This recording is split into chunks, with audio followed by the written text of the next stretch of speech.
Muy buenas noches a cada uno de ustedes y bienvenidos a este nuevo live. Es el 11º de este año y quise agarrarme a lo que estoy estudiando en la iglesia. Soy pastor de una iglesia en Cartago, para los que no son de la iglesia, y estamos estudiando una serie que se llama Libros Históricos. Pertenecen a un blog que se llama Conociendo mi Biblia, los libros históricos. Y la semana pasada conversé de jueces y no me detuve en ninguna historia, así que hoy quiero detenerme en una historia de jueces y quiero detenerme en un punto particular de un juez particular dentro del libro de los jueces. Así que sé que muchos de ustedes son expertos en la materia y que podemos estudiar adecuadamente. Saludo a muchos de ustedes. Martita, me faltaba saludarte. Ahí está Alan, buenas noches. Nati Obando, buenas noches. Muy bien, vamos a empezar. Y el juez de hoy, yo sé que es muy conocido por ustedes, que no es Sansón, dicho sea de paso, que es el más famoso, digamos, pero el juez de esta noche se llama Gedeón.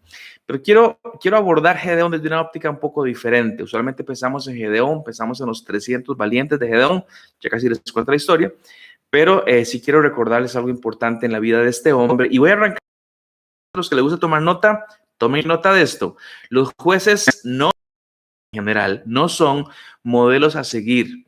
Algunos tienen algunas cosas y otros no. Para mí, si se quiere, el juez más ético, el más cercano a Dios fue Samuel. Y sin embargo, si ustedes escarban en la vida de Samuel, van a encontrar trapos sucios. Ni qué decir de Sansón, ni qué decir de Ahod, ni qué decir de Jefté. O sea, gente como esa que cuando estudiamos sus historias nos damos cuenta que no son tan buenos modelos a seguir, pero fueron instrumentos que Dios usó en su soberanía para liderar al pueblo. Así que a pesar de que no eran los hombres y mujeres más idóneos para que pudiéramos modelarnos o que ellos pudieran modelarnos a nosotros el cómo estar con el Señor, sí fueron instrumentos de que tenían que ver con lo que Dios quería hacer. Y como la soberanía de Dios es así, soberana, es que Dios hace lo que Él quiera a través de estos jueces. Así que recuerden, rapidísimo, en 20 segundos les cuento, estamos en un tiempo de jueces, donde hay una repetición constante, el pueblo peca, eso es lo que se llama apostasía, hay opresión de parte del Señor, viene el arrepentimiento, ante el arrepentimiento hay liberación, y en la liberación hay reposo, y en el reposo empiezan otra vez con apostasía, vueltas y vueltas. Y Gedeón pertenece a uno de estos ciclos particulares en la historia. Así que voy a estar siempre leyendo en el chat sus preguntas o cualquier cosa que quieran decir, pero voy caminando y si alguien quiere decir algo, por favor, nada más deje ahí su comentario. Tavo y Naz están saludando, saludos a los dos. Muy bien. Entonces vamos rápidamente, ¿cuál es la idea central de hoy? Y una es que Dios usa todo tipo de personas. Te usa a vos y me usa a mí. Eso para mí tiene que ver con parte del sentido del humor del Señor. Usa a los débiles, usa a los fuertes, comillas en esto de fuertes, usa a los humildes, usa a los orgullosos, usa a los hombres y a las mujeres. Dios es soberano y Él usa a quien quiera usar para sus propósitos. Y los jueces tenían faltas serias faltas por las cuales cualquiera de nosotros los hubiéramos desechado o descalificado. Tal vez si alguno de estos hubiera llegado a pedir trabajo en nuestra iglesia local y vemos su currículum, le hubiera dicho, no, gracias, no queremos nada con usted, porque había faltas serias de ellos. Y Gedeón es uno de ellos, en los cuales cuando analizamos su vida, su carácter, sin el Señor, nada más ellos solitos, nos damos cuenta que fueron personas que las hubiéramos desechado o descalificado. Así que arrancamos. Si hablamos de una nota del 1 al 100, Gedeón posiblemente para mí yo le hubiera puesto un 40. Así cuando hablo de su carácter y de su liderazgo, al menos al inicio era un 40. Hay otros mucho más calificados. Saúl, el primer rey, fue mucho más calificado que él. Sansón, ni qué decir. Otoniel, un buen prospecto. Esos podrían andar en el 85, porque no hasta el 90-95, según parámetros humanos. Gedeón no. Nadie se hubiera fijado en este Gedeón. Él mismo se esconde de la gente. Principalmente, y una de las principales características de Gedeón era su cobardía y su debilidad. Escuchen esto. Si pensamos en características, Gedeón era un tipo cobarde y era un tipo débil.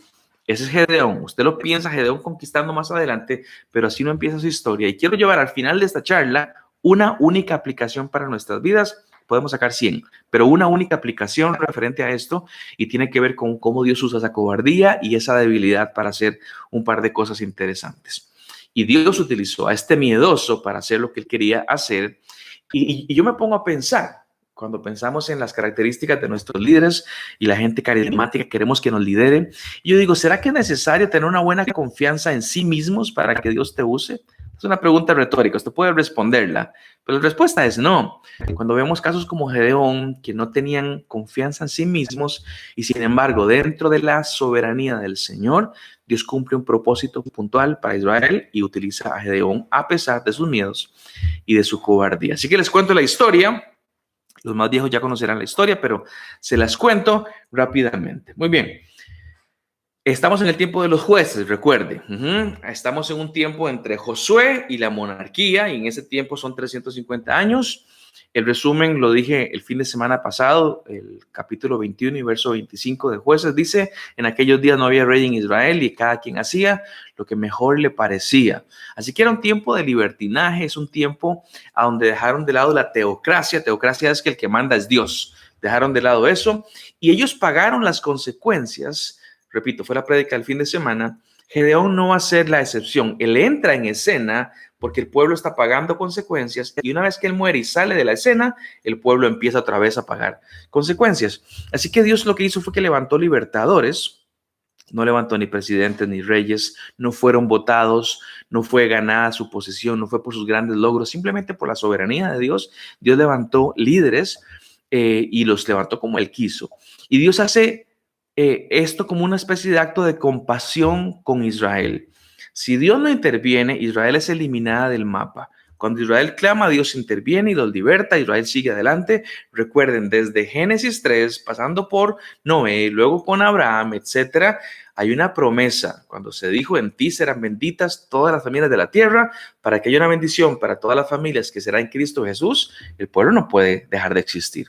Y Dios está preservando esto porque Él es fiel a su palabra y Él escucha la oración y va en ayuda cuando hay un corazón arrepentido.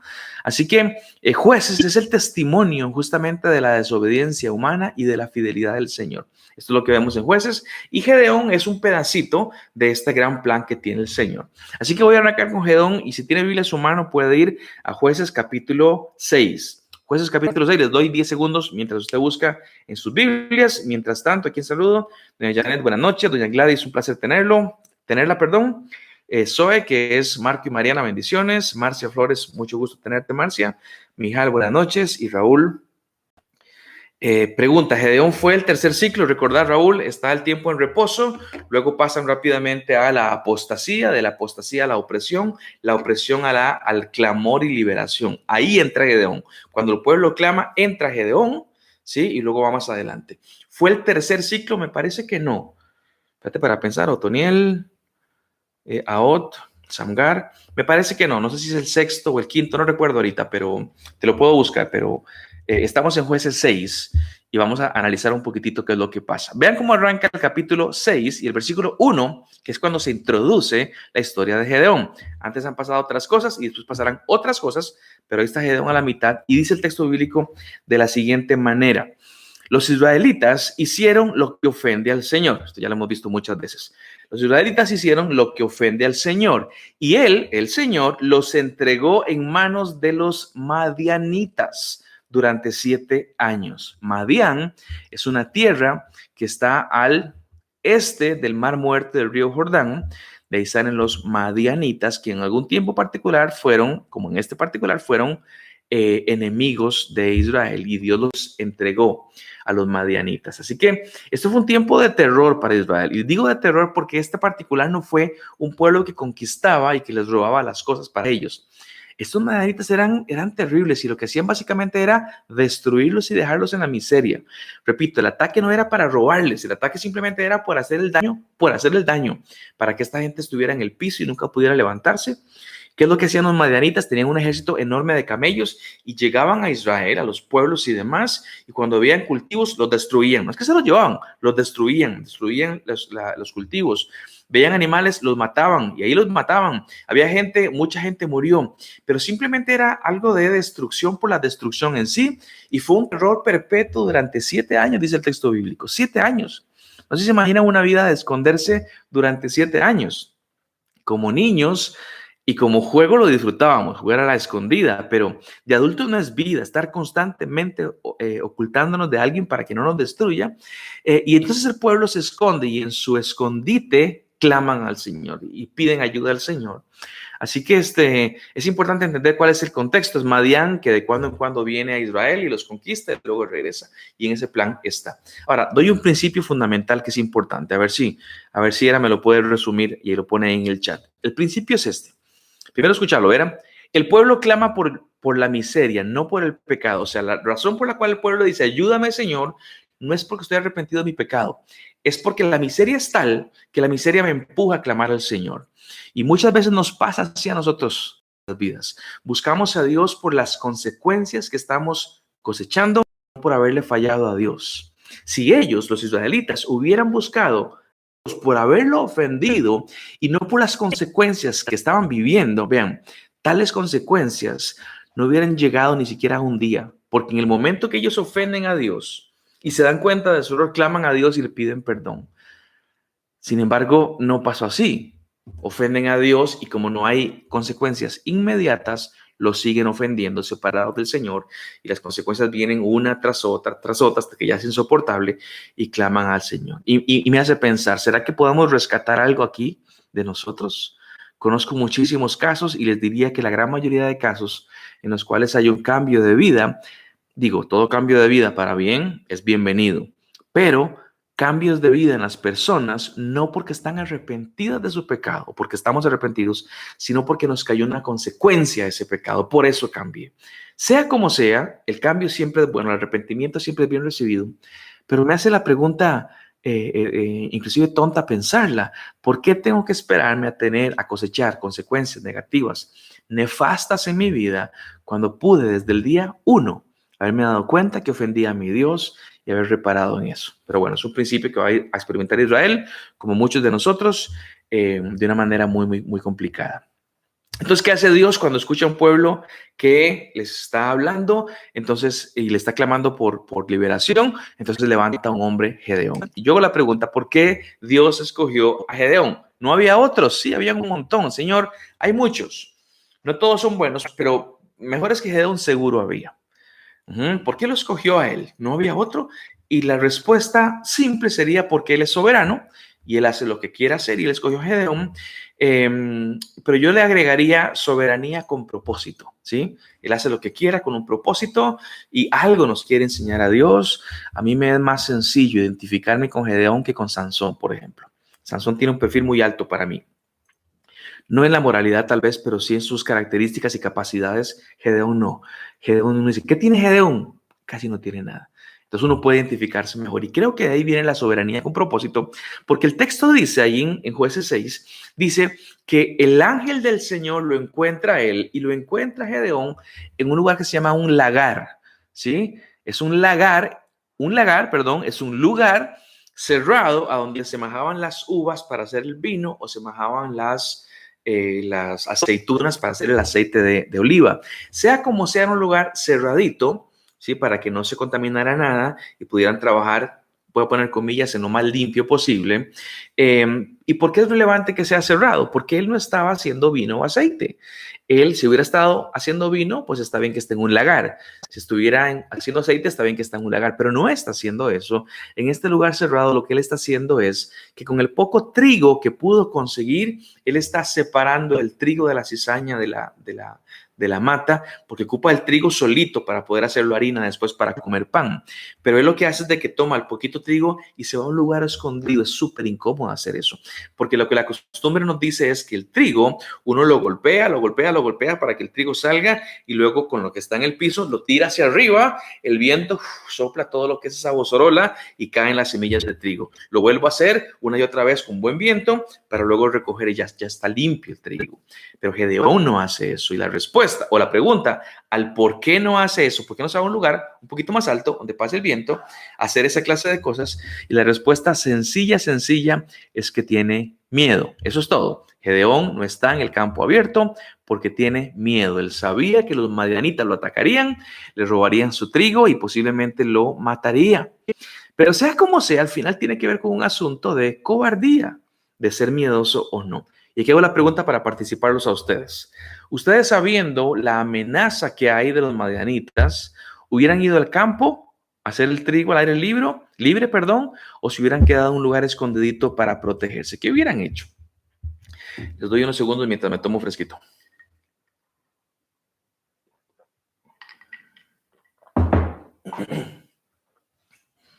Raúl dice escondido. Hay un Raúl Gedeón, vamos a ponerle. ¿Alguien más? Unos 4 más. Me quedo en un lugar seguro, dice Miguel y Katy. Igual que Gedeón, protegerme. Vean, yo entiendo, porque posiblemente uno diría, no, mejor me escondo. No voy a hablar acerca de la imprudencia. Pero a fin de cuentas, sea o no sea, como queramos verlo, es cobardía. Eso es un tema de decir, prefiero estar escondido donde no me vean porque me da miedo. Esteban, es que hay razones y hay motivos. Sí, yo sé que hay razones y motivos, pero ¿en qué momento esas razones y motivos tenemos que dejarlas de lado? ¿En qué momento? No estoy diciendo que esta. Simplemente hago la pregunta al aire. ¿En qué momento? Dios, ¿qué papel juega entonces? ¿Será que Dios es una estampita que llevamos en la bolsa y simplemente la ando ahí para que me proteja? Me protejan el tanto no haya ningún peligro. Cuando hay un peligro, simplemente echo para atrás y ya no hago lo que tengo que hacer. ¿Qué papel juega Dios en nuestras vidas si siempre hay cosas para justificar? ¿Qué papel juega Dios en nuestra cobardía o valentía si siempre habrá algo que uno dice, no, a ese no voy a ir porque ese es peligroso, no hago eso porque me da miedo? Entonces, ¿cuál es el papel de Dios en todo esto? Yo entiendo y estoy a favor de la prudencia, 100%. Y no voy a analizar el caso de Gedeón, simplemente me hago la pregunta, ¿qué papel juega Dios cuando hay miedo y qué tanto tendríamos que ir y afrontar esa clase de cosas? Gedeón evidentemente no lo hace y Gedeón evidentemente es una persona con miedo. Yo no encuentro a Gedeón en ningún momento con fe para salir adelante. No lo encuentro orando, no lo encuentro clamando al Señor, no lo encuentro arriesgándose, sean las razones que sean, pero lo encuentro siempre un espíritu cobarde. Así que vaya pensando, por favor, conmigo en el perfil, si le puedo llamar el perfil psicológico de Gedeón. ¿Cómo es Gedeón a la luz de lo que estamos analizando? Luego, siempre en el 6, pero en el versículo 11, dice la palabra del Señor así: el ángel del Señor vino y se sentó bajo la encina, un arbolito, que estaba en Ofra, que es un lugarcito, la cual pertenecía a Joás, del clan de Abiezer. Su hijo Gedeón estaba trillando en un lagar para protegerlo, el trigo, de los madianitas. Cuando el ángel del Señor se le apareció a Gedeón, le dijo: el Señor está contigo, guerrero valiente. Estas son las palabras del ángel del Señor. Luego hablamos de lo que se llama una cristofanía, que los teólogos creen que este ángel del Señor era la persona de Cristo actuando en el Antiguo Testamento, pero es un tema para otro día. Pero lo que le dice este hombre es guerrero valiente a Gedeón. Ahora, esta expresión guerrero valiente puede que nos suene a sarcasmo. Qué malo el ángel del Señor decirle eso a Gedeón y burlarse del Señor. Te dicen valiente mientras te escondes. Te dicen controlado mientras estás borracho. Te dicen fiel mientras estás con otra. Te dicen obediente mientras estás endeudado, etcétera, etcétera, etcétera. Pero más que sarcasmo, creo yo, tiene que ver con un Dios que conoce la historia y conoce los tiempos y sabrá en lo que este hombre, cobarde, porque es un cobarde, y falto de fe, puede convertirse más adelante si es que este Gedeón se agarra de la mano del Señor. Y le dice: el Señor está contigo, guerrero valiente. Gedeón no sabe con quién está hablando, puesto que él está escondido. Y el versículo 13 dice: pero Señor, replicó Gedeón. Y este pero habla del contraste. Me estás diciendo dos cosas: que soy un guerrero valiente y que Dios está conmigo. Entonces voy con el contraste. Pero Señor, dice el versículo 13. Pero Señor, replicó Gedeón, si el Señor está con nosotros, aquí viene el sí condicional. Si esto que vos decís es cierto, dicho sea de paso y como nota aparte, creo que no es cierto. Pero si es que Él está con nosotros, ¿cómo es que nos sucede todo esto? ¿Dónde están todas las maravillas que nos contaban nuestros padres cuando decían: el Señor nos sacó de Egipto? La verdad, Señor, ángel del Señor, la verdad es que el Señor nos ha desamparado y nos ha entregado en manos de Madián. Muy interesante, porque lo que dice Gedeón es cierto. El Señor nos ha desamparado, bueno, eso es una verdad media, ya voy a llegar a esa, pero Dios nos ha entregado en manos de Madián, eso es cierto. En la mente de Gedeón, este ángel del Señor miente. No es cierto que Dios esté conmigo. Si estuviera con nosotros no pasaríamos esto. Y luego declara esta media verdad. El Señor nos ha desamparado y nos ha entregado en manos de Madián. Sí, Dios está lejos. Ese desamparo es que Él está lejos. Sí, sí está lejos. Pero no está lejos porque Él se alejó. No está lejos porque Él simplemente soltó. Está lejos porque ustedes se alejaron de Él. Y esto es importantísimo, todos los que me están escuchando. Esto es un principio que nos va a acompañar a todo Israel, en toda la Biblia, hasta Apocalipsis, y luego en todos los 20 siglos de iglesia actual, hasta el día de hoy en nuestro país, para usted y para mí. Efectivamente, nos alejamos del Señor y empiece a cosechar tragedias y calamidades en su vida. Aléjese del Señor y va a empezar a cosechar calamidades en su vida. Y Madián, en el caso de Gedeón, sí es una consecuencia inmediata. ¿Fue Dios quien mandó a Madián o es simplemente una consecuencia natural? En este caso fue Dios quien permite que Madián los conquiste. Si por mi separarme de Dios vino Madián, ¿cómo hago para que Madián se vaya? Pregunta retórica un poco tonta inclusive. Si yo me alejo de Dios y Madián me ataca, ¿qué debiera yo hacer para que Madián se vaya y acérquese otra vez al Señor? Sería simplemente la comillas, la fórmula para decir, en mi vida tengo ciertas dificultades contra Madián, yo me acerco al Señor y otra vez estoy protegido por Él.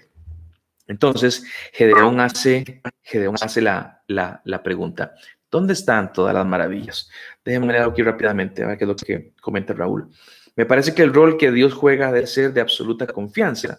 En tanto el peligro no sea consecuencia de nuestro pecado, debemos seguir adelante confiados que se cumpla la voluntad perfecta de Dios y no la nuestra, aunque no nos guste o no sea fácil. Déjame agregar algo, Raúl. Si Dios te mandó a ir en aquella dirección, esto puede sonar demasiado intangible, pero ya vamos a llegar a lo práctico. Si Dios me mandó a ir en esa dirección y en esa dirección hay un lobo que me puede matar y un hueco que me puede oír, siga caminando si es que Dios te mandó en esa dirección. Y por eso hablamos de obediencia. Esteban, pero es que es peligroso. Si Dios te mandó a hacer algo, hacelo, pero me da miedo. Y ya vamos a ver esa historia en Gedeón. Así que Gedeón hace la pregunta, ¿dónde están todas las maravillas? ¿A dónde están las bendiciones? Y es que el Señor está con nosotros. Y Gedeón no entiende todavía que la maravilla que en ese momento Dios está gestando para Israel es Él mismo. El milagro es Él mismo y lo que Dios va a hacer a través de su vida. Ángel, lo que nos contaron nuestros papás, lo de Egipto, los milagros, el maná del cielo, los ríos que se abren, ¿dónde está? Esos matrimonios, de pronto podemos contextualizarlo, esos matrimonios ejemplares de los cuales la gente habla, que son tan supuestamente disfrutables, y esas familias unidas que están vivas y llenas de paz y de gozo. ¿A dónde están esa clase de cosas que quisiéramos ver, pero no estamos viendo? Bueno, están, pero no están para los que están alejados del Señor. ¿Me expliqué? Están esas maravillas, pero no para quienes están alejados del Señor. Una persona, un padre, un esposo, una madre, una esposa, unos hijos, de que tienen claro para dónde caminamos y qué tenemos que hacer como hijos del Señor, yo les garantizo, tienen un buen matrimonio disfrutable. Cuando uno o el otro falla, empiezan los problemas. Con la paternidad, igual. En el trabajo, lo mismo. Pero cada que seguimos la voluntad del Señor, cosecharemos bendiciones. Cada que no hagamos la voluntad del Señor, cosecharemos calamidades. Aquí encontramos a un Dios que usará a Gedeón para que el pueblo se acerque nuevamente a Dios, para que podamos experimentar otra vez los momentos de refrigerio y de paz y de reposo. Vamos a verlo. Versículo 15, otra vez cuando le ha dicho eso, Gedeón le dice, pero Señor, otra vez, pero Señor, ¿no me crees? Aquí habla de la falta de fe de él. Pero Señor, objetó Gedeón, ¿cómo voy a salvar a Israel? Me decís, varón fuerte, esforzado, nos habla acerca de lo que Dios va a hacer. ¿Cómo es que yo voy a salvar a Israel? Escuchen cómo Gedeón piensa de sí mismo. Mi clan es el más débil de la tribu de Manasés y yo soy el más insignificante de mi familia. No es un guerrero, definitivamente no es un guerrero, no es un valiente, no es un caballero de espada. Él cree de sí mismo que es insignificante. Y vean, alguien más podría decir, yo también soy insignificante, pero esta no es la perspectiva, insignificante porque soy pequeño ante la santidad de Dios. No es esa la perspectiva, es simplemente una cobardía personal que tiene Gedeón.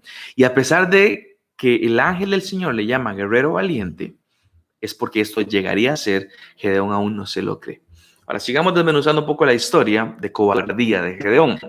Gedeón lo que hace con este ángel de Dios que le ofrece una ofrenda, va y le trae una comida y demás, y el ángel del Señor acepta esta ofrenda y hace que de la roca salga fuego y consuma la ofrenda. En ese momento, cuando Gedeón se da cuenta que este verdaderamente es Dios, no es un enviado, por eso creemos que es una cristofanía, lo estudiamos después, pero el tema de saber que este es Dios que acepta la ofrenda y que hace milagro, es que Gedeón entra en un susto importante, y entonces él sabe, porque él sabía, quien hable con Dios, quien mire a Dios muera, y entonces él sabe, dice el versículo 22, ¡ay de mí, Señor y Dios!, dice Gedeón, he visto al ángel del Señor cara a cara. Y está diciendo, sabía que eras algo grande, pero no sabía que eras Dios mismo. Y entonces dice, ay de mí. Y ese ay de mí habla de me voy a morir. Yo entiendo, porque ellos sabían de que si veían a Dios iban a morir. Eso estaba desde siempre. La gente sabía, no se puede ver a Dios y seguir caminando. Pero entonces yo digo, está bien, Gedeón, yo te entiendo que tenés susto porque viste a Dios y puedes morir, pero entonces ¿a qué vino Dios? ¿A matarte? Aquí hay un asunto de ni siquiera poder pensar. Dios, que si lo miro muero, pero este Dios me está visitando. ¿Por qué me estás visitando, Señor? Y una vez más está el factor miedo. Déjenme leer rápidamente un par de cosas. Dice Gerardo y Rebe, si no dejamos de que el Espíritu Santo nos llene y controle, siempre tendremos miedo. Eso es cierto. Por eso hablamos de una cercanía con parte del Señor. Gedeón sabe quién es Dios de ahí de lejitos. Ahora lo está conociendo personalmente. Y por eso dice, ay de mí, y este asunto del miedo que él tiene constantemente. Dios tiene que aclararle en esta historia, tranquilo, Gedeón, tranquilo, no te vas a morir. El ángel, este es el futuro general de los ejércitos diciendo, ay Señor, me voy a morir. Tranquilo, tranquilo, no te vas a morir. Y el ángel del Señor le explica a Gedeón que por la idolatría Dios ha disciplinado a su pueblo y lo mandó a destruir unos altares de los dioses de Baal, de Acera, otros dioses. Bueno, empecemos y anda a destruir esos altares. ¿Saben qué es lo que sucede? Porque es muy interesante lo que pasa. Versículo 27, siempre en el capítulo 6, dice, Gedeón llevó a 10 de sus siervos e hizo lo que el Señor le había ordenado. Uno diría obediencia. Yo digo más o menos. Sigamos leyendo. Pero, dice el texto, en lugar de hacerlo de día, lo hizo de noche, pues tenía miedo de su familia y de los hombres de la ciudad. Si destruyo esa estatua del dios Baal y ese poste que adoraba a la diosa Acera, mi familia que es idólatra, mis vecinos que son idólatras se dan cuenta, me van a matar. Y aunque el ángel del Señor, que ya entendí que es Dios mismo, por lo tanto tuve miedo para morir, ese ángel prefiero no obedecerlo a él porque me da miedo lo que puedan hacer los seres humanos. Otra vez, el miedo presente, otra vez. Miedo que le impide obedecer adecuadamente, absolutamente a Dios. Miedo que lo paraliza a hacer lo que tiene que hacer. Ese sentir de incapacidad. Yo no puedo, no tengo las características que tienen otros. Me da miedo, me pueden matar. Si fuera un super guerrero iría y no importa, me enfrento a ellos, pero no lo soy. Soy el más insignificante de mi familia. Y es interesante porque, aquí hago un paréntesis rápido, me ha tocado hablar con gente y les he animado para que en su crecer, más adelante ellos puedan ser consejeros matrimoniales, consejeros de nuevas generaciones, predicadores de la palabra del Señor. Y hay gente que se me ríe en la cara, ¿sí? Yo, consejero, yo, líder, yo, buen esposo, yo, buen estudiante, jajaja. Y esos gedeones que no terminan de entender que no es por ellos, sino por Dios. ¿Qué es eso? Miedo. ¿Por qué un esposo me diría, yo, un futuro consejero matrimonial? No, jajaja, no. Yo digo, ¿por qué no? ¿Qué es el miedo que tenés? Es que yo nunca llegaré a esa estatura. Sos como Gedeón, que te crees el más insignificante de tu familia y ni siquiera estás intentando hacer algo que pueda realmente servir primero a tu familia y después también a las demás personas. Y más adelante Dios le va a decir a Gedeón, vamos, ponete las pilas, vamos a arrancar con esta encomienda que te di. Es miedo tras miedo, ya llevamos 3 miedos en la vida de Gedeón. Muy bien, repito, si hay comentarios, háganlos, me detengo y leo lo que están diciendo. Bueno, Dios lo manda a ponerse las pilas. ¿Qué es lo que hace Gedeón? Vean lo que dice en el versículo 36, siempre en el capítulo 6. Gedeón le dijo a Dios, Dios, si has de salvar a Israel por mi conducto, como has prometido, si es que lo vas a hacer. Interesante este sí, porque es un sí condicional que aún no termina de creerle a Dios. Señor, es lo que has dicho. No me consta ni aún lo creo, pero si lo vas a hacer, entonces, versículo 37, entonces mira, tenderé un vellón es un pedazo de tela de animal, o sea, un pedazo de piel aún con el vello de los animales, de lana en la era era un lugar donde sembraban, sobre el suelo. Diríamos, tenderé un paño sobre mi jardín. Si el rocío cae solo sobre el vellón y todo el suelo alrededor queda seco, entonces sabré que salvarás a Israel por mi conducto como prometiste. Señor, aún no te creo. Así que ocupo una comprobación de lo que estás diciendo. El rocío usualmente cae sobre todo el piso, no sobre un solo punto o deja caer sobre un solo punto. Así que es una prueba que diríamos imposible a menos que Dios intervenga. Pero tiene miedo, aún no cree. Me da susto ir. Tengo que estar 100% seguro porque da miedo, Señor. Y por eso es de que Él pide señales a Dios. Y se comporta con cobardía y con falta de fe a Dios. Y muchas veces ustedes y yo nos podemos comportar con cobardía, con falta de fe al Señor, como Gedeón. Y esta no es definitivamente, mis amados hermanos, esta no es una conducta a imitar. No tenemos que estar imitando a Gedeón en este punto particular. Qué torpe es Gedeón y qué torpe puedo llegar a ser yo. Versículo 38, ¿qué hace Dios? Ay, qué cansado, pero sigamos adelante y le sigo tolerando estas cosas. Y el verso 38 dice, y así sucedió.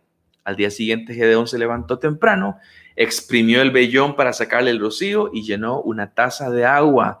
Entonces Gedeón le dijo a Dios, no te enojes conmigo, déjame hacer solo una petición más. Gedeón sabe, como decía mi abuela, que le están jalando el rabo a la ternera, decía mi abuela. Permíteme hacer una prueba más con el vellón. Señor, gracias por esto que hiciste, que es imposible, ¿sí? Pero aún no te creo. Tengo miedo. Lo que me estás diciendo es muy grueso. Por favor, ocupo estar completamente seguro, porque este milagro que me acabas de hacer no me da seguridad. Esta vez, haz que solamente el vellón quede seco y todo el suelo quede cubierto de rocío. Y así lo hizo aquella noche. Solo el vellón quedó seco, mientras todo el suelo estaba cubierto de rocío. Repito, qué cansado. Sí, qué hombre tan miedoso y con una fe tan valiente.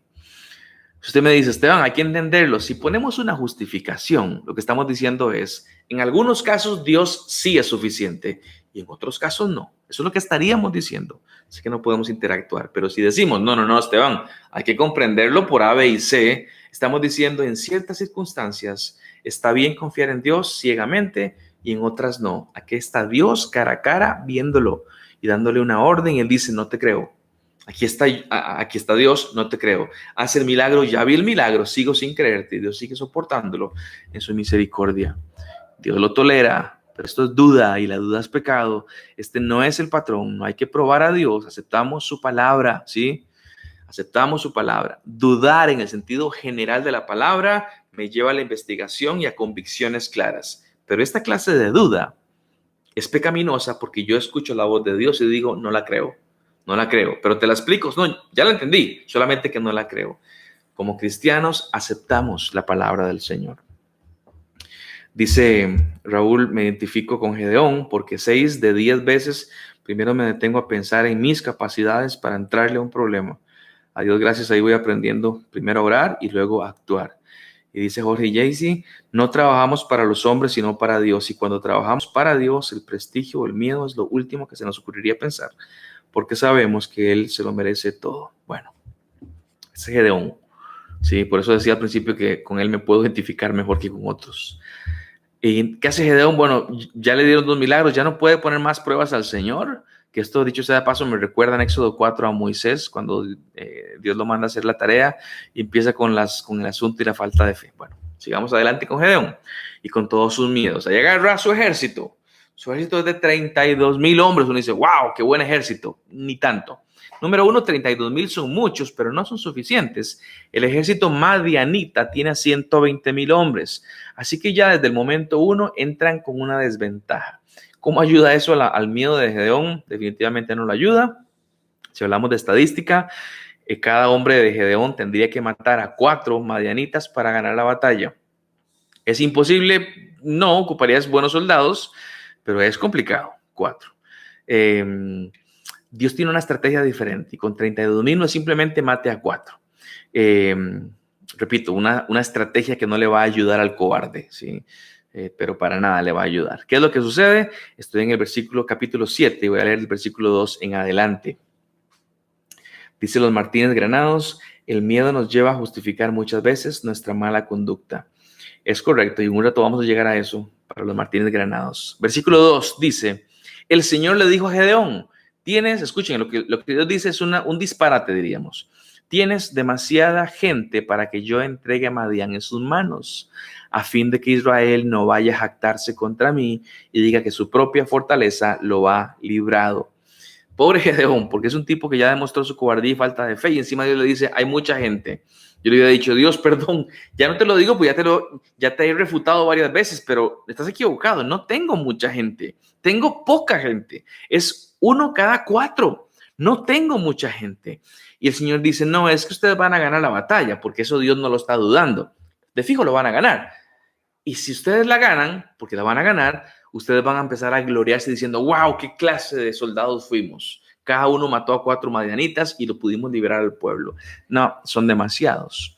Y el versículo 3 dice, anúnciale ahora al pueblo se refiere al ejército, cualquiera que esté temblando de miedo, que se vuelva y se retire del monte de Galat, que es donde estaban.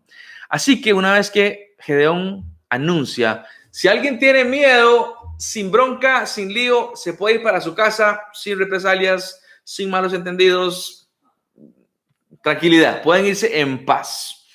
Y entonces el texto dice, así que se volvieron 22,000 hombres y se quedaron 10,000. Yo haría la pregunta, ¿estos 22,000 para qué fueron? ¿Sí? Digo, no era como que era obligatorio, habría tal vez algún tipo de presión, algún tipo de que la gente los veía mal, quién sabe qué dijeron cuando llegaron a casa. ¿Y qué pasó, mi amor? Dijo, Dios nos mandó para la casa, ¿pero por qué? Dijo que no quisiera que se viniera para acá. Pero se imaginan, eran 32,000 y ya estaban con menos hombres y ahora son 10,000. Si antes teníamos que matar a 4 cada uno, ahora con la partida de eso, cada uno tiene que matar 12 hombres. Esto ya entra en lo demasiado complicado. Tendríamos que ser, no sé, los Avengers o algo así para poder lidiar con tanta gente, con tan pocas personas, pero únicamente quedaron 10,000. Se les fue el 70% de sus hombres. Repito, no sé ni para qué fueron, pero ellos también tenían miedo como Gedeón. A ellos les hubiera recordado muy bien recordar las palabras del Señor que había escrito en Deuteronomio 20. Se los leo, que es lo que dice Deuteronomio 20, versículo 1. Dios, a través de Moisés, le habla al pueblo y le dice, cuando salgas a pelear contra tus enemigos y veas un ejército superior al tuyo, con muchos caballos y carros de guerra, no les temas, porque el Señor, tu Dios, que te sacó de Egipto, estará contigo. Si Dios está conmigo y tengo a 120,000 al frente mío, la respuesta de Dios es, Esteban, no temas, no temas. Señor, pero son 120,000, no temas. Ese mismo temor que te puede generar 120,000 o ser 1 contra 1, la respuesta es la misma, no temas. ¿Por qué razón? Porque el Señor estará contigo. Esta es la razón por la cual no hay que temer, porque el Señor estará con nosotros. Es la expresión que vimos desde Josué 1:9. Mira que te mando que te esfuerces, que seas valiente, no temas, no desmayes. ¿Por qué razón? Porque eres muy fuerte y porque vas a lograr la victoria. No, el texto dice, porque el Señor está contigo. ¿Qué te detiene de hacer lo que Dios quiere? Si hay miedo, la respuesta es, no temas, yo estoy con vos. No les temas porque el Señor tu Dios que te sacó de Egipto estará contigo. Esa estrategia que estamos conversando de Dios era rara y es súper incómoda para los cobardes, súper incómoda. Dios deja claro que la victoria no vendría con una estrategia convencional. Y con estos 120,000 hombres, bajados de 32,000 a 10,000, ¿sí? Y Dios aún, cuando ve esos 10,000, los mira y dice, aún son muchos. ¿Se imaginan eso? Gedeón diciendo con esa ansiedad, las manos que le sudaban, y de pronto 32,000 y ya estaba nervioso, y de pronto 10,000, no, Señor, ¿qué es lo que vas a hacer? Y de pronto sus manos sudorosas y el Señor dice, aún son muchos, aún son muchos. Y el tema con Dios, repito, es, si ustedes luego ganan, y lo van a hacer, se van a creer que ustedes fueron los que ganaron, se van a olvidar de quién les dio la victoria. Aún son muchos. Yo me imagino a Gedeón, que ya nos ha demostrado su carácter, su miedo, sus dudas, su falta de fe, y Dios le sigue quitando gente de su ejército. ¿Qué hizo Dios? Gedeón, nos vamos todos los 10,000 para el río. Y ahí te voy a decir quién sí y quién no, porque todavía son muchos. Yo me imagino a Gedeón diciendo que no se lleva a muchos, que se lleva a 100, a 50, pero no a muchos. Y el criterio era muy sencillo. Gedeón, es muy fácil, ¿sí? Que cada quien tome agua como quiera tomar agua. Los que tomen agua, la expresión que utilizan en Jueces es como un perro, pero no es nada despectivo, simplemente es una forma que es que ponen sus manos abajo y se agachan y casi que meten su cabeza al agua y toman, que agarra mucho más, se mojan la cara, es mucho más refrescante. Quien haga eso se va para la casa, no va a pelear. Y los que se hinquen y agarren agua y la lleven del río con su mano a su boca, esos sí son los que van a pelear. Y yo me imagino entonces Gedeón con los 10,000 hombres diciendo, todavía no voy a llegar. Cuando yo voy pasando, vienen y toman agua.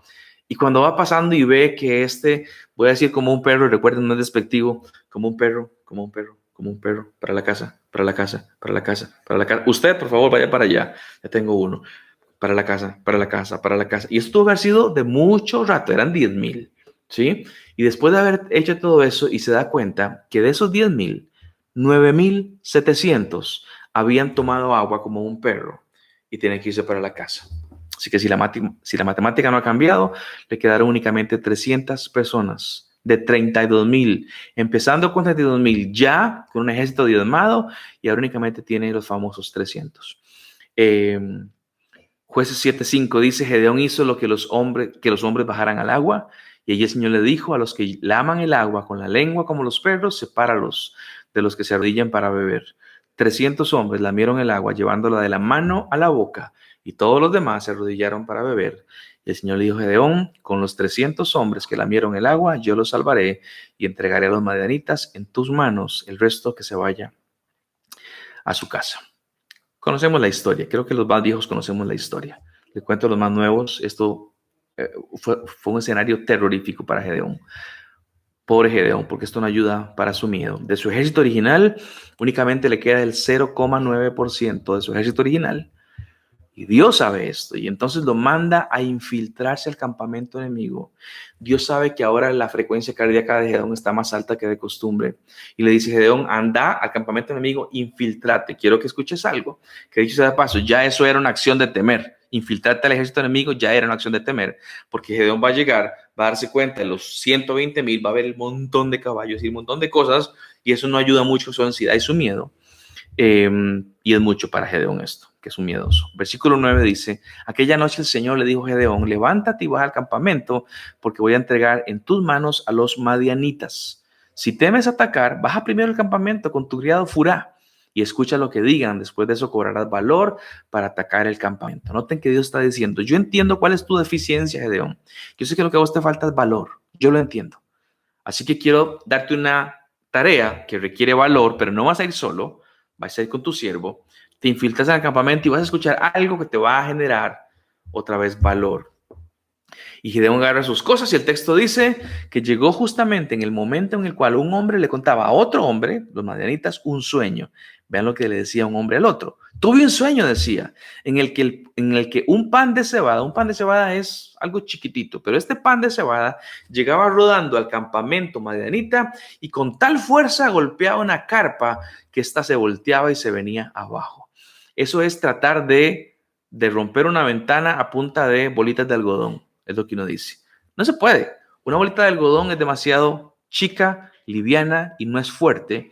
Y sin embargo, en el sueño, que es un sueño extraño, dicho sea de paso, esta bolita de algodón o este pan de cebada tocaba el ventanal y lo hacía 1,000 añicos.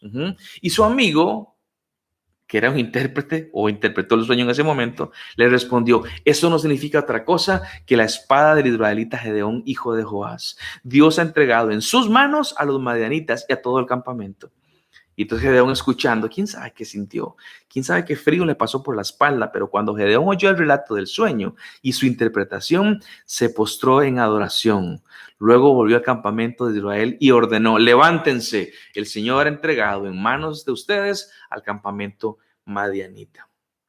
Y ahora, y por primera vez en toda la historia de Gedeón, vemos a un Gedeón envalentonado. ¿Cuándo pasó esto? Cuando se convenció de que Dios estaba con ellos. Entonces empezó el valor en su vida, cuando entendió, Dios está conmigo. ¿Quién me lo dijo? Un pagano que no cree en este Dios, pero ese pagano me lo enseñó. Él está conmigo y vamos adelante. Leo rápidamente algo aquí. Eso me hace pensar en todos los que tuvimos problemas económicos y laborales a raíz de la pandemia, que a pesar de que no nos faltó nada, pensábamos, Señor, ya va un mes, ya van para 2, ya van para 3, ya va para un año, pero gloria a Dios, Él nos sostuvo siempre. Vean, yo entiendo que muchos han sido golpeados por muchas cosas, el Señor no ha cambiado, el Señor sigue con nosotros, y uno dice, ¿de qué manera yo sigo comiendo todos los días? Y mi respuesta es por la providencia de Dios. Paréntesis, este fin de semana hablaremos de la providencia de Dios para que no se pierda en línea y en el templo lo que voy a conversar. ¿Cómo termina la historia? Les cuento para luego hablar con los principios. Israel se prepara, solamente tiene 300 hombres, así que hace 3 compañías separadas, 100, 100 y 100, cada uno con sus armas. ¿Cuáles eran sus armas? Espadas, sí, pero llevaban otras cosas, llevaban antorchas, llevaban trompetas y llevaban vasijas. 3 cosas, antorchas, trompetas y vasijas. Y a cierta hora de la noche, era la estrategia, medianoche, todo el mundo en el campamento madianita privado, están dormidos todos, y a cierta hora de la noche van a gritar con todas sus fuerzas, por el Señor y por Gedeón, y lo van a gritar, por el Señor y por Gedeón. Y en ese momento agarran sus 300 vasijas, las rompen, ¿sí? Levantan las antorchas y tocan las trompetas mientras también gritan. Y gritan y tocan las trompetas. Así que en aquel tiempo se acostumbraba que en una compañía particular había uno que llevaba una trompeta y es el que anunciaba y atacaba. Entonces podía ser que una persona guiara a 100 más en esta campaña particular. Pero ahora no hay uno por cada compañía o por cada 100 hombres. Ahora hay uno por cada persona, ¿sí? Así que eran más gritos, más vasijas rotas y luz.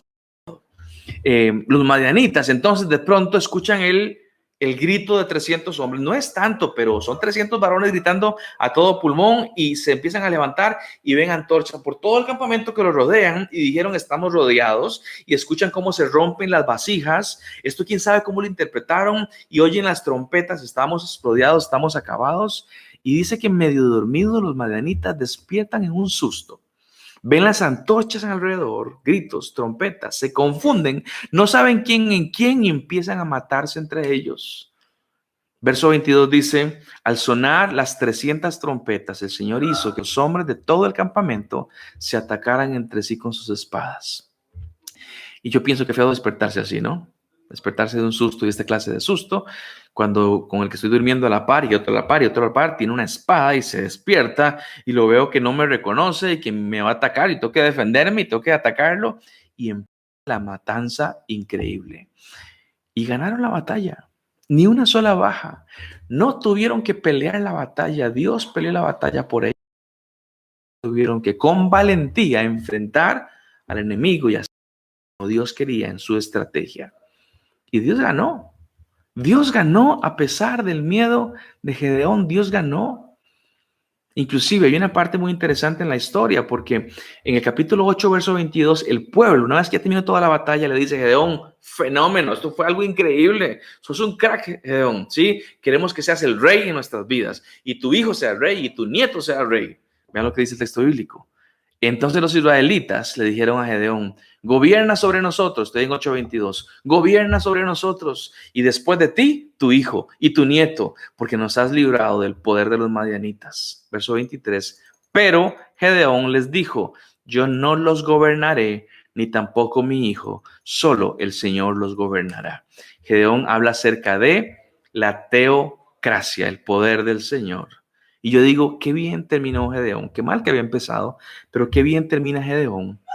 Un cobarde que ahora está desechando gobernar sobre una nación, pero ya no simplemente porque es el más débil de la tribu de Manasés y el más insignificante de mi familia, no, ya no de esa manera, sino porque él sabe quien gobierna es el Señor, todo el crédito es para el Señor. Y después de eso hubo paz para los israelitas por mano de Gedeón, un cobarde victorioso. Sorprendente lo que Dios puede hacer con un cobarde débil, pero obediente. Un cobarde que Dios fortaleció, que hizo fuerte. Sorprendente lo que Dios puede hacer con una persona que dice, Dios, tengo miedo, pero aún así voy a caminar. Me da susto, pero eso no me va a detener. Voy a seguir caminando en obediencia a lo que vos querés que yo camine. La semana pasada iba a poner una dinámica que es la que pongo aquí en mi casa con mis hijos cuando leemos la Biblia, y la pregunta es, ¿qué aprendemos de Gedeón? Yo nada más tengo una aplicación. Sé que pueden ser muchas, pero quiero participarlos de ustedes.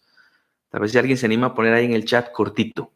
¿Qué aprendemos para nuestras vidas de Gedeón? ¿Qué principio podemos sacar? Porque este mismo Dios de Gedeón es el mismo nuestro. El pueblo es otro, la circunstancia es otra, pero el Dios es el mismo y su carácter no ha cambiado. Y puedo compararme de alguna manera con la vida de Gedeón. Y les hago la pregunta a ustedes, ¿qué podemos aprender de este hombre, Gedeón, de su historia? A quien no la haya leído antes, tienen que volver a leerla directamente de la Biblia. Y a los que ya la hemos leído muchas veces, que nos pongamos a pensar, tal vez no he pensado, tal vez he hablado de estrategias y cosas por el estilo, pero nunca me metí en ver, híjole, 4 o 5 veces Gedeón habló de su miedo, de su miedo, de su miedo. Y cuando Dios le responde a Dios, ¿cómo te ayudo para que vayas adelante? Vamos, te llevo al campamento para que escuches y tu miedo se vaya de medio de esto. ¿Qué podemos aprender? La familia Zúñiga dice, no en mis fuerzas.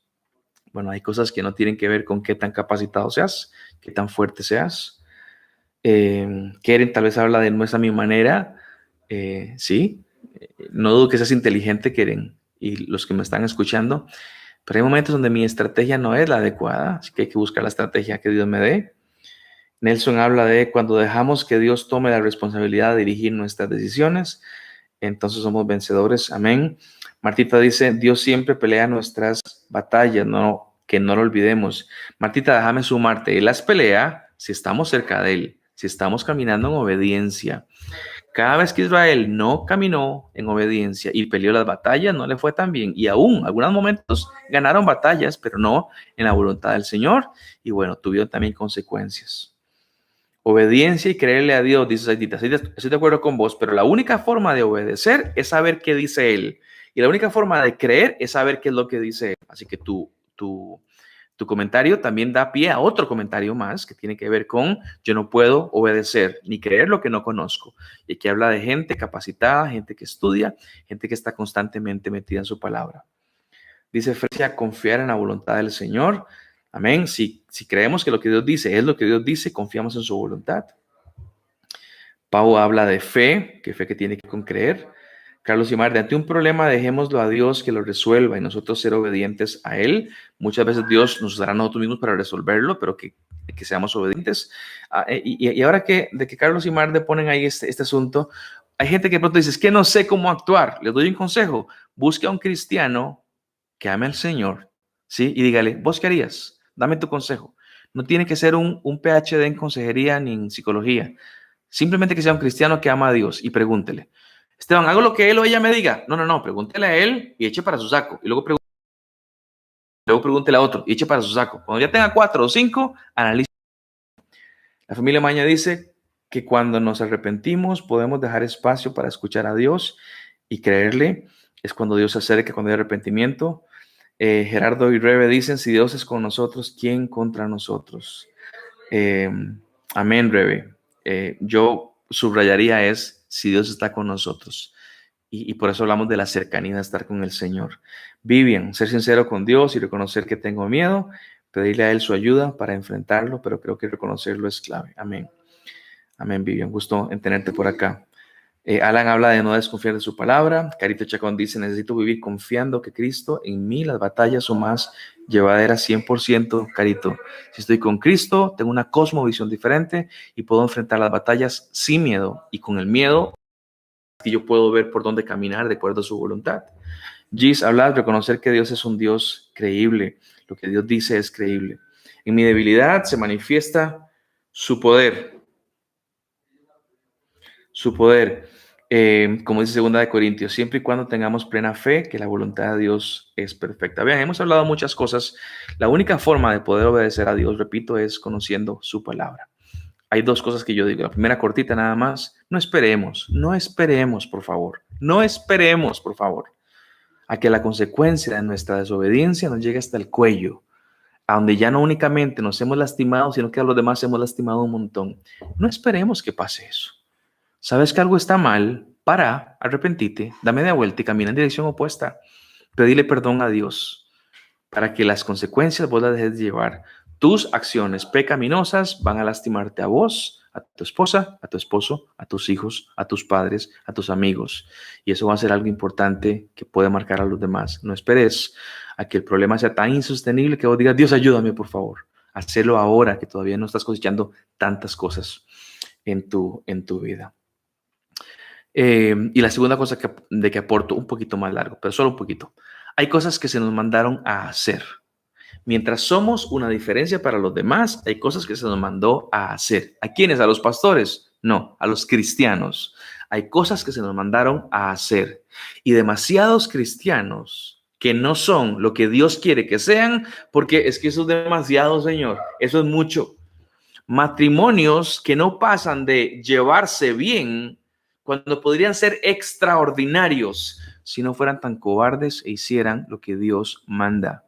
Y le hablo a mis colegas casados, esposos, varones. Dios te mandó a ser un líder en tu casa, a servir a tu mujer, a amarla incondicionalmente, a perdonarla, a respetarla, a servirla. Sí, pero es que deja las excusas. Eso es cobardía. Si realmente estamos con el Señor, escuchamos su voz. Si es que Efesios 5 no me lo termino de creer, como Gedeón. Y si uno dice, no, sí lo creo, entonces hacelo.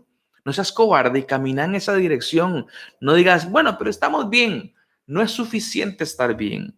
Deberíamos de ser la representación matrimonial de Cristo para con la iglesia. La gente debiera decir, wow, qué impresionante matrimonio. Cómo se aman, cómo la cuida ella, cómo la chinea, cómo se disfrutan, qué comunión tienen ellos dos, por poner un ejemplo. Hay cosas que no estamos haciendo por cobardía. No, señores, que yo no me voy a sujetar a ese esposo, ni a esa ni nada por el estilo, porque él es A, B y C. No seas cobarde y créele al Señor, mujer. El Señor establece en su palabra lo que tenés que hacer con tu esposo. Hacelo. Sí, pero es que si no se me montan y yo todo el asunto, confía en el Señor. Sea una buena cristiana. Primera Pedro 3 habla acerca de ser una cristiana tan buena que tu esposo al final de cuentas crea y se comporta como un verdadero creyente. Padres que serían ejemplos de clase mundial si tan solo dejaran de lado el total y se comportaran con un poquito más de humildad. La gente debiera llegar donde vos a decirte, ¿cómo se hace para ser un buen padre? Explícame, porque vos sos extraordinario. Porque Dios nos mandó a ser buenos padres, buenos hijos, buenos esposos, buenas esposas. Qué increíble que hombres tan parecidos a nosotros como Gedeón puedan sacar adelante tareas grandes si tan solo se depositan en las manos del Señor. El miedo, señores, el miedo paraliza, ¿sí? Últimos 2 versículos, leo nada más, aquí no he leído. Damita y Nancho dicen, el Señor es soberano. Él hace aún con los cobardes, pero hay que dar el paso. Miguel y Katy dicen, Dios es soberano, está por encima de todo y todos. Cuando Él habla y ordena, por más temor que tengamos, Él hará lo que dice. Por su voluntad, sea con nosotros o sin nosotros, toda la gloria siempre es del Señor. Nosotros solamente debemos de obedecer. Amén, Miguel y Katy. Y Marco y Mariana dicen, solamente esfuérzate y sé valiente, no temas, no desmayes, porque Jehová tu Dios estará contigo donde quiera que vayas. Amén. Últimos 2 versículos. Cortitos, ahí van. Segunda de Timoteo 1:7, el apóstol Pablo dice, pues Dios no nos ha dado un espíritu de timidez, de cobardía, sino un espíritu de amor, de poder y de dominio propio. Si sos cristiano, no es parte de tu ADN la cobardía y el miedo. Parte de tu ADN es poder, amor y dominio propio. Hacé lo que tenés que hacer. Pablo le decía a los Efesios capítulo 4 y verso 1, ustedes, hijos de Dios, compórtense de acuerdo al llamamiento que han recibido de Cristo Jesús. Dejemos de decir, yo no puedo. Casado, vos debes de ser un consejero matrimonial. Hijo, vos debes de ser un maestro de cómo ser un hijo de un papá difícil si tu papá es difícil. Usted póngale el nombre. Debiéramos ser gente excepcional en nuestras vidas, no únicamente haciendo dinero, en nuestras vidas, en nuestras familias, en nuestras comunidades, porque Cristo nos mandó a ser gente distinta que refleja a Cristo. Por eso nos llamamos cristianos, representantes del Señor, embajadores de Cristo Jesús. Y primera de Juan capítulo 4 y verso 18, primera de Juan 4, 18, el texto dice, en el amor ¿Quién es el amor? Juan nos va a decir es Jesús. En el amor no hay temor, sino que el amor perfecto echa fuera el temor. Vean, si estamos en Cristo, con Cristo, las cosas que Cristo nos pide que hagamos son posibles. Repito eso, ahorita lo va a poner era. Pusiste Timoteo y ahora es primera de Juan 4:18. Si estamos con Cristo, las cosas que Cristo nos pide que hagamos son posibles, a pesar de que seamos cobardes, pero son posibles en el Señor. El cobarde, el problema no es simplemente que tenga miedo, es que el miedo lo paraliza y no obedezca. Puede que me dé susto, pero aún así voy a caminar. ¿Sí? Como cuando uno de pronto se levanta, tiene que ir a la cocina y está todo apagado o no hay luz y tengo que ir a la cocina, camine, pero me da susto, está bien, pero camine. El tema no es que se te quite el susto, el tema es que camines en obediencia a lo que tenés que hacer. ¿Sí? Y ojo, aclaro rápidamente, este no es un discursito de usted puede hacer todo lo que se proponga en su vida. No estoy diciendo eso. Dije que las cosas que Dios nos pide que hagamos son posibles a pesar de nuestra cobardía. Así que yo quisiera que los que me están escuchando saquen algo para sus vidas, como yo saco para la mía, es decir, yo puedo ser en el caso mío, yo puedo ser un esposo increíble, un esposo que la gente diga que se parece a Cristo. ¿Por qué? Porque las cosas que Dios me pide que haga es posible a pesar de mi cobardía, si quiero caminar en obediencia. Y también quiero ser un papá extraordinario. En medio de mis dificultades yo no voy a decir, no, es que soy pecador. Esa excusita no la voy a dar. ¿Por qué? Porque Dios me ha renovado, me ha hecho nuevo y puedo caminar en Cristo de una manera adecuada. Los animo a todos a que podamos realmente poner barbas en remojo, que dejemos las excusas a un lado, que dejemos las quejas a un lado, que dejemos las justificaciones a un lado y que seas la persona que Dios quiere que seas.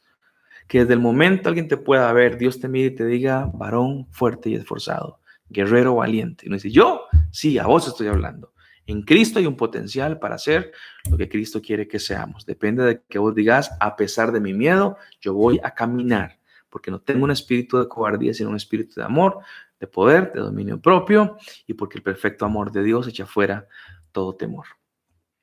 Estamos creciendo y esa es nuestra vida, que nos estemos recordando esto todos los días, constantemente, que hay un Señor que quiere que a pesar de nuestra debilidad caminemos en su dirección y que nos da la posibilidad para hacerlo. Así que, nada, les animo con esta historia a que a pesar de que Gedeón fuera un miedoso, a pesar de eso hizo la voluntad del Señor. 3000 años después, estamos hablando de él en otro contexto, porque fue un hombre valiente a fin de cuentas, y cuando digo valentía me refiero, obedeció la voz del Señor a pesar de sus miedos. Listo, mis hermanos, me quedo un rato con ustedes en el chat, les mando un fuerte abrazo a cada uno de ustedes, que tengan todos una feliz noche, nos vemos el fin de semana. Por cierto, desde que se vayan, me está diciendo aquí Eraida, déjenme para ver si me entró el mensaje bien. Dice hola Paz, puedes al final mencionar, todavía tenemos campo para la reunión presencial el próximo sábado a las 7 de la noche. Si alguno de ustedes quiere ir, voy a hablar de Ruth. Si alguno de ustedes quiere ir a escuchar la prédica en vivo, nada más tiene que escribir al chat de la iglesia, perdón, al WhatsApp de la iglesia, que Eraida lo va a poner en un momentito ahí en el chat. Entonces, nada más usted escriba al chat, diga, yo quiero ir, sepáreme tantos lugares, le pido por favor, cumpla. Si va a ir, cumpla. Ya están llenos el del domingo y el del sábado a las 5:30, pero el sábado a las 7 de la noche hay todavía espacio. Así que los animamos a que usted pueda ir, congréguese, como la palabra del Señor dice, vamos a congregarnos, vamos a cuidarnos, pero vamos a congregarnos. ¿Listo? Ahí está Eraida con el número de WhatsApp de la iglesia. Por favor, escriba para que pueda acompañarnos. Que tengan todos una extraordinaria noche. Dios me los bendiga y bendiciones para cada uno de ustedes. Nos vemos. Chao.